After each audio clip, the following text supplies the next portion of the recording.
मैं विदेश पढ़ने के लिए जाना चाहता हूं, चला जाऊं? रमा कहने लगी, साहब आप ये हमसे पूछ रहे हो?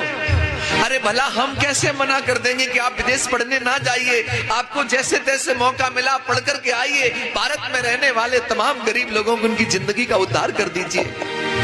बाबा साहब कहने लगे, रमा मैं तो चला जाऊंगा, लेकिन हमारे 3 बच्चे हैं, बड़ा बेटा यशवंत, एक गंगाधर, एक रमेश। क्या मेरे जाने के बाद इन 3 बच्चों का तुम पेट भर लोगी? रमा कहने लगी, साहब आप दुखी ना होइए, आप अपना दिल छोटा ना करिए, मैं मेहनत मजदूरी करूंगी, बच्चों का पेट भर लूंगी, लेकिन आप पढ़ाई को मत रोकिए, आप चले जाइए विदेश।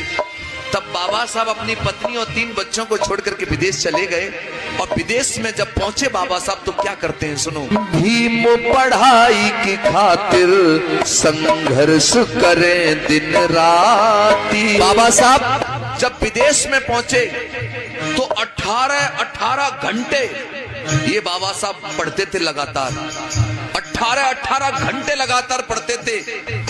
और विदेश में जब पैसा नहीं होता था भोजन करने के लिए तो ब्रेड खा करके बाबा साहब पेट भर लेते थे, लेकिन फिर भी 18 घंटा पढ़ते थे। उधर विदेश में बाबा साहब पढ़ाई के लिए दिन रात संघर्ष कर रहे हैं, मेहनत कर रहे हैं। इधर घर में माता रमाबाई क्या कर रही है, सुनो। घर में रमा और बच्चे पर जले दिया ना बाती। माता रमाबाई मुंबई की गलियों में जाती हैं, इतिहास बताता है, गोबर इकट्ठा करती हैं, उपले कंडे बनाती हैं, सुखाने के बाद उनको बेचती हैं, तब जाकर के घर में बच्चों को रोटी मिलती है।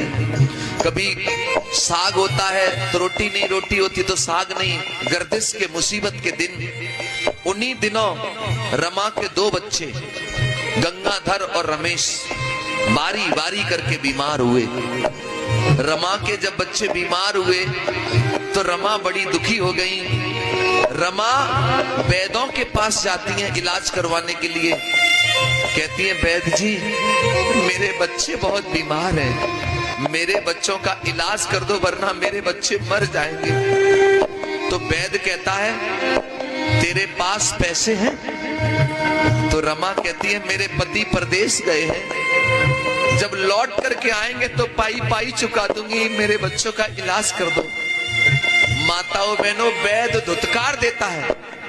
रमा कभी पैसों का इंतजाम कर भी लेती है तो दवा नहीं मिलती, और जब दवा होती है तो पैसे नहीं होते हैं। इसी गरीबी में, बीमारी के कारण और दवाइयों के अभाव